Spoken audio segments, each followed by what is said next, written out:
میرا گمان ہے واللہ عالم، میں نے کہا تھا ان باتوں میں اختلاف کی گنجائش ہے، یہ کوئی میں قرآن و حدیث کی روح سے نہیں کہہ رہا ہوں، لیکن جو میرا مشاہدہ ہے افغانستان کی تقسیم ہو جائے گی، پختون حصہ جو ہے پاکستان کے ساتھ ملے گا، اور یہ یہاں پر وادی سندھ جس کو اقبال نے کہا ہے کارواں زیں وادی دور و دراز آیت بروں، اس یہاں پر خلافت علی منہاج النبوہ کا نظام قائم ہوگا اور یہاں سے فوجیں چلیں گی، نمبر ایک۔ نمبر دو، عرب کے ریگزار میں 15ویں صدی کے مجدد کا ظہور ہو جائے گا۔ مہدی کو ہم مانتے ہیں مجدد، شیعہ مانتے ہیں 12ویں امام جو چھپے ہوئے، ان کے امام معصوم جو ہے 12، ان میں سے آخری جو ہے وہ چھپے ہوئے ہیں غار میں 1200 برس سے، اور وہ ظاہر ہوں گے، یہ ان کا عقیدہ ہے، ہمارا نہیں ہے۔ ہم سمجھتے ہیں جیسے ہر صدی میں اللہ مجدد بھیجتا رہا، اسی طریقے سے میرے گمان میں 15ویں صدی کے مجدد جو ہے وہ حضرت مہدی ہوں گے، ان کی حکومت جا کر یہ فوج قائم کرے گی، اربوں میں دم نہیں ہوگا، وہ اپنی عیاشیوں کی وجہ سے بالکل کھوکھلے ہو چکے، دولت کی فراوانی اور عیاشیاں۔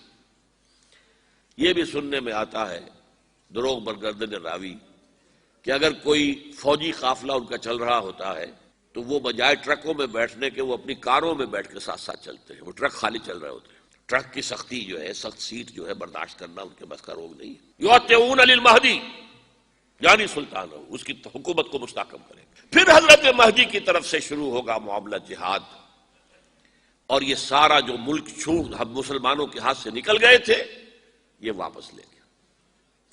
اس میں ایک کوشچن ہے جو میرے ذہن میں بہت عرصے سے تھا، جس کا کہ جواب اب مجھے سوچا ہے، واللہ عالم، یہ ساری باتیں میں کہہ رہا ہوں میرے گمان ہے، کیسے ہوگا کہ اتنی بڑی طاقت ایٹمک پاورز کے مقابلے میں مسلمان دوبارہ میدان میں آ کر اور جیتتے چلے جائیں؟ میرا گمان یہ ہے واللہ عالم، اس پورے معاملے کا سارا جو ہے ارینا جو ہے وہ ہے مڈل ایسٹ، یورپ، جس میں حدیث میں آیا ہے کہ رومی عیسائی 80 جھنڈوں تلے تم پر حملہ کریں گے اور ہر جھنڈے کے نیچے 12,000 فوج ہوگی، 10 لاکھ۔ اور مجھے حال ہی میں معلوم ہوا ہے کہ آج کل جو ایک ڈویژن ہوتا ہے وہ 12,000 کا ہوتا ہے، تو 80 ڈویژنز آرمی آئے گی۔ لیکن معلوم ایسا ہوتا ہے کہ روس، چائنا، جاپان اور میرے خیال میں انڈیا بھی، یہ نیوٹرل رہیں گے، نمٹ لو آپس میں۔ تو ابراہیمی قوموں کا جھگڑا ہے نا کہ فلسطین کس کا ہے، مسلمان کہتے ہیں ہمارا ہے، یہودی کہتے ہیں ہمارا، عیسائی کہتے ہیں ہمارا، تو نمٹ لو، سیٹل یور سکورز، لیکن کوئی ویپنز آف ماس ڈسٹرکشن استعمال نہ ہو۔ اگر وہ ہوئے تو پھر ہم میدان میں آ جائیں گے۔ میرا گمان یہ ہے کہ ویپنز آف ماس ڈسٹرکشن استعمال نہیں کر سکیں گی مغربی طاقتیں، اور پھر جنگ کے اندر مسلمانوں کے ساتھ جیتنا ان کے لیے ممکن نہیں ہے۔ جن کو موت عزیز ہے، منحصر مرنے پہ ہو جس کی امید نا امیدی اس کی دیکھا چاہیے، اور وہ مرنے کو تیار نہیں ہے۔ وہ تو 40,000 فٹ کی بلندی سے ڈیزی کٹر پھینک سکتے ہیں، نیچے نہیں آئیں گے۔ اور جب نیچے کچھ اتنے تھے تو جو حشر کیا تھا، تو جو بات کہی تھی رمزفیلڈ نے، ویری ٹینیشیس فائٹرز، یہ افغان والے جو ہیں یہ تو چمٹ جانے والے ہیں، یہ ایسے جنگجو ہیں، ان سے جان چھڑانی مشکل ہے، جن کے لیے موت سب سے بڑی کامیابی ہے۔ شہادت مطلوب و مقصود مومن نہ مال غنیمت نہ کشور کشائی، مسلمانوں کا مقابلہ کر سکیں گے؟ یہ ہے میرا گمان، واللہ اعلم۔ بہرحال پہلا مرحلہ کسی اجمی ملک میں جو میرے نزدیک پاکستان اور افغانستان پہ مشتمل ہوگا، خلافت کا نظام پہلے آئے گا، پھر یہاں سے فوجیں چلیں گی، حضرت مہدی کی حکومت قائم ہوگی، پھر وہ حضرت مہدی جو ہے وہ جہاد کریں گے، قتال کریں گے، اور اس قتال کے آخری مرحلے پر حضرت عیسیٰ علیہ السلام بھی نازل ہو جائیں گے، اور غالباً ان کے ذریعے سے پھر جتنا الیکٹرانک ان کا حساب کتاب ہے وہ ختم ہو جائے گا۔ حضور نے فرمایا ان کی آنکھوں میں ایسی تاثیر ہوگی، جہاں تک نگاہ جائے گی یہودی پگھل جائیں گے، کوئی بہت بڑا لیزر ہوگا اور ظاہر بات ہے کہ ان کے یہ ہتھیار جو ہے ان کا مقابلہ تو مسلمان نہیں کر سکتے، اور نہ ابھی آپ کو 100 برس بھی یہ سوچ سکتے ہیں کہ کوئی مسلمان ملک اتنی ترقی کر سکتا ہے کہ ان کے مقابلے میں پہنچ جائے ان ہتھیاروں کے معاملے میں۔ تو یہ اصل میں جو شخص سراپا معجزہ تھا، حضرت عیسیٰ جو ہے سراپا معجزہ، پیدائش معجزہ، آسمان پر اٹھایا جانا معجزہ، خلق حیات، بنایا مٹی کا پرندہ، پھونک ماری اڑنے لگا، احیاء موتا، مردہ کو کہا اٹھو قم باذن اللہ، وہ اٹھ گیا چلنے لگا، مادرزاد اندھے کے آنکھ پر ہاتھ پھیری اور اس کو آنکھیں اللہ نے دے دی، کوڑھی کے جسم پر ہاتھ پھیرا اور کوڑ صاف۔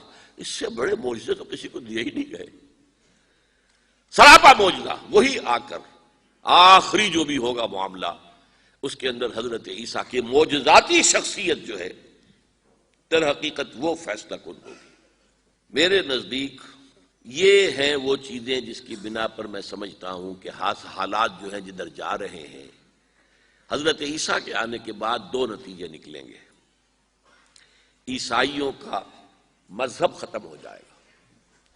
حدیث میں آیا ہے کہ عیسیٰ آئیں گے، یکسر الصلیب و یقتل الخنزیر، صلیب کو توڑ دیں گے۔ کیا مطلب؟ کہاں تم صلیب اٹھائے پھر رہے، میں صلیب دیا ہی نہیں گیا، یہ سب تمہارا ایک من گھڑت قصہ ہے، مجھے تو اللہ نے پہلے اٹھا لیا تھا، وما قتلوہ وما صلبوہ۔ صلیب ہی پر کھڑی ہوئی ہے عیسائیت ساری کی ساری، اور خنزیر کو قتل کر دی۔ خنزیر تم نے کیسے حلال کر لیا اپنے لیے؟ کبھی اسلامی شریعت کے اندر موسیٰ کی شریعت میں حرام تھا، وہی موسیٰ کی شریعت میں تمہیں دے کر گیا تھا۔ Don't think I have come to destroy law, یہ لا تم پر نافذ رہے گا۔ گویا کہ عیسائی مذہب ختم ہو کر اسلام میں منتخب ہو جائے گا، یہودی ایک ایک ختم کر دیا جائے گا۔ یہودی کیوں اس انجام کے مستحق ہیں؟ اللہ کا پرانا قاعدہ چلا آ رہا ہے، جس قوم کی طرف کسی رسول کو بھیجا، اگر قوم نے بحیثیت مجموعی رسول کا انکار کیا، وہ ہلاک کر دی گئی۔ قوم نوح ہلاک ہوئی یا نہیں؟ قوم ہود، عاد ہلاک ہوئی یا نہیں؟ قوم سمود جن کی طرف حضرت صالح بھیجے گئے، قوم شعیب، عمورہ اور صدوم کی بستیاں، آل فرعون، یہودیوں کی طرف حضرت عیسیٰ کو رسول بنا کر بھیجا گیا تھا، انہوں نے رد کر دیا، محمد رسول اللہ کو رد کر دیا صلی اللہ علیہ وسلم۔ یہ اس سزا کے مستحق ہو چکے ہیں، لیکن وہ سزا ان کا رسول ہی ان کو آ کر دے گا، اسی لیے انہیں اٹھا لیا گیا، ایک پوز آ گیا ہے۔ مستحق تو ہو گئے تھے اسی وقت حضرت عیسیٰ کے زمانے میں کہ ہلاک کر دیے جائیں، لیکن حضرت عیسیٰ کے زمانے میں حضرت عیسیٰ کو اٹھا لیا اور ان کا معاملہ جو ہے وہ ملتوی کر دیا۔ جیسے کسی کو پھانسی کی سزا تو ہو جائے لیکن ابھی ایگزیکیوشن نہیں ہوئی ہے، ایگزیکیوشن جو ہے وہ ڈیفر ہو گئی۔ یہودی ختم، عیسائیت ختم، اور عیسائی سب مسلمانوں کے ساتھ شامل ہو کر ایک ملت واحدہ بن جائیں گے۔